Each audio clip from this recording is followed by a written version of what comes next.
looking through about what we really wanted to discuss today, we couldn't help but look at the grandness of scale of Los Angeles County.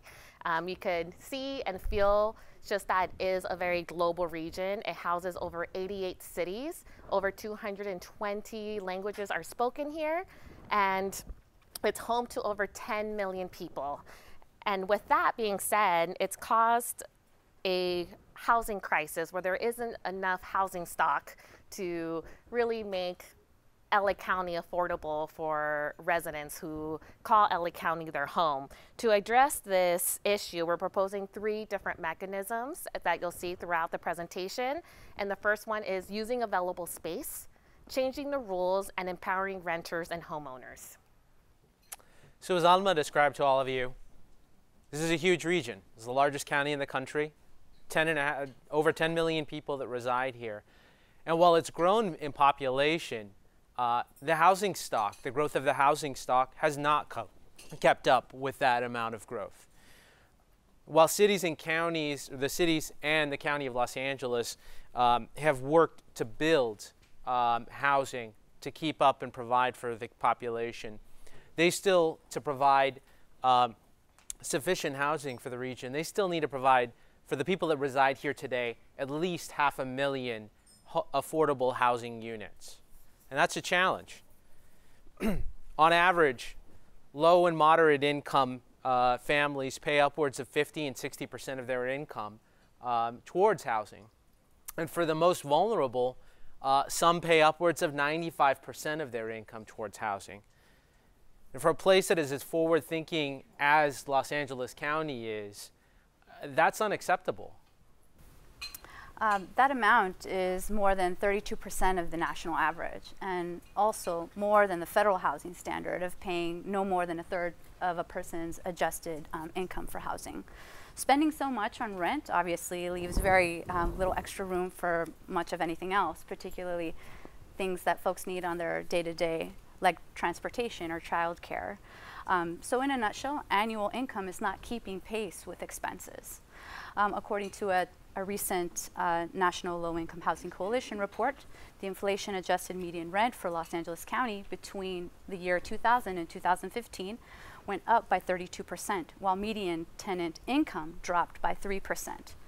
This obviously translates to a unique set of cultural circumstances in LA County that requires a unique solution. Everyone in California is burdened by taxes. We have the gas tax, we have the sales tax, and in Southern California, we have the unique additional burden of the sunshine tax. Employers pay lower wages and salaries because employees want to live in the sunshine. And many people are underemployed and underpaid. When it comes to salaries and wages, there is rarely a consideration of a cost of living adjustment. We believe that should be different, and that there should be. This is also paired with the fact that home values and rent prices in LA County continue to increase significantly, even through the Great Recession. So, what if no one in LA County had to pay more than 27% of their income toward housing costs? And just to emphasize, the residents in LA County need relief from the housing crisis. And just imagine with us, again, what if LA County was a place where housing was affordable for all its residents? Los Angeles County has the opportunity to set a new national standard, protecting the diversity and the beauty of what makes our region special. Our strength is our economic, ethnic, and cultural diversity. Let's show the nation that all lives matter and that we're stronger together. What if public policy shifted to enable housing for all and overturn decades of discrimination, segregation, redlining, and provide equitable access and distribution of capital, and a healthy quality of life for every resident? To get there and to start solving our affordable housing crisis, to increase housing stock, we should look local and ask all of us as LA County residents to be part of the solution. And that solution, affordability, housing for no more than 27% of your income, begins right in your backyard. Let's take a look at that. So a single-family home with a spacious green lawn, similar to some of the pictures that the previous group put up, and maybe even a pool, was previously the American housing dream. But for a region to thrive, to respond to the real needs of its residents, we're going to have to change our thinking a little bit. We'll have to move away from that traditional turn-of-the-century urban and suburban home model into something more realistic and livable for this region in this time. So in the city of Los Angeles, 28% of multifamily parcels are underutilized. That's about over 300,000 opportunities to build something under current zoning law. So let's just think about that for a minute.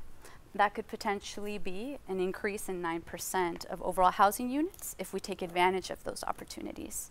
So let's keep it local. We're talking about finding usable space and building there. Like available spaces around transit hubs, existing single-family homes, underutilized urban land zones.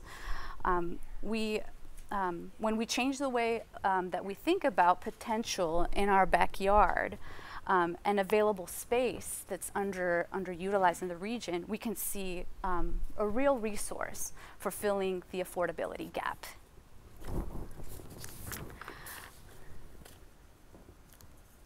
So we propose taking a deeper look at ADUs, accessory dwelling units, also known as the granny flat or the mother-in-law flat.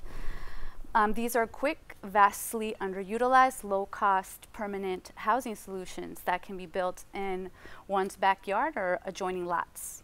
So let's turn them into the new model of the single or multifamily housing structure in Los Angeles County. But to look at the new model, let's consider the old model, the ubiquitous California Craftsman. This was once the most popular American home and originated in Southern California. And in fact, you could buy, for a time, you could buy it in order it in your Sears catalog. The new processes of mass production made the home building costs go down significantly. And by 1930, LA had more single-family dwelling homes than any comparable city. That meant 94% of families lived in single-family homes. The Craftsman was an innovative, simple, small single-family home that was inexpensive to build and easy to build. And it was actually part of what got us into this situation of a lack of housing stock. But while it was the cause, we could also look to it as a solution. What if the new Craftsman of LA County was in your backyard? This is an opportunity for individuals to take control of where they live, their livelihood, while collectively helping to solve the region's most pressing issues right in their backyard. We need to make it easy. We want to bring the solution to individuals and smaller nonprofits developers who have been creatively contributing to the affordability housing stock in LA County. Imagine a one-stop stop where local government went from regulators to helping homeowners navigate the process each step of the way. It would require changing the rules. We envision the future of LA County urban neighborhoods as a small town, community, multi-generational family setting, deciding who it's no longer big developers deciding who lives in our neighborhoods. And by changing the rules, we would be empowering homeowners, neighbors, stakeholders, businesses to be a part of the housing solution. By having them lead the transformation of our housing stock to create these new accessory dwelling units and to change not only the culture of housing, but to create jobs and to create income. And the benefit of having that is by building these accessory dwelling units in our backyards, we'd work to keep income in our communities, to strengthen them. We would fundamentally change the way that capital is looked at, and housing and funding. One such way we've heard a lot of this been discussed, particularly in this class, is through public-private partnerships and social innovation.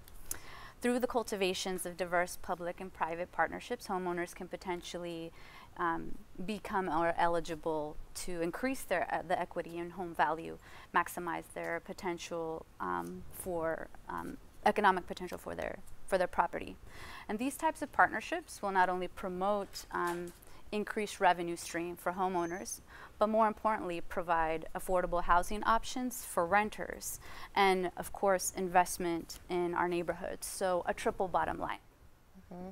Yes, we're envisioning a neighborhood that doesn't just provide revenue streams for the homeowner, but provides a place where different entrepreneurs, business owners, and also the opportunity to add more jobs, like construction jobs that never really recovered since the Great Recession.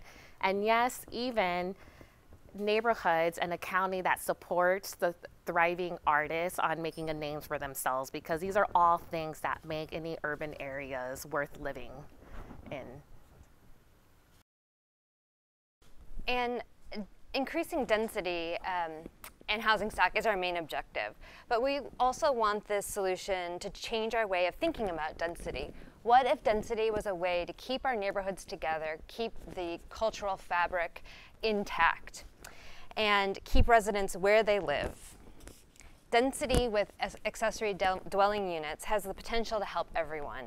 The ADU solution has the potential for aging in place and staying with your family. Imagine an older couple building an ADU to live in while renting their home to their family. Or a college student looking for affordable housing. Or a young professional just starting out who could find an ADU close to their work and cut down on commuting time. Envision a neighborhood that provides a place for each stage in someone's life. An inclusive neighborhood, ethnically and economically diverse. A neighborhood that allows its residents to stay in its neighborhood, in their neighborhood, excuse me. Recognize this image? This is what Hollywood has envisioned, a future denser Los Angeles. But the future doesn't need to be like this. Doesn't need to be a post-apocalyptic movie. While the accessory dwelling unit proposal that we've discussed with all of you doesn't solve all of our housing problems, it's a solution that's driven by residents that can be a collectively driven remedy to our affordable housing crisis. It's a solution that's achievable in the not too distant future. In conclusion, our social innovation, again, requires changing the rules, using available space, and empowering homeowners and renters. By rethinking our views on housing, we will begin to close the housing affordability gap by seeing ourselves as part of the solution. We will begin to identify ways to make room for everyone and making sure housing in the region remains affordable for all. This is our call to action, Los Angeles County. Any questions? Yeah, and so we end here by asking, what if Brentwood? What if Santa Monica? What if Linwood? What if Long Beach? What if Echo Park? What if Pasadena? What if Los Angeles? Thank you very much. Thank you.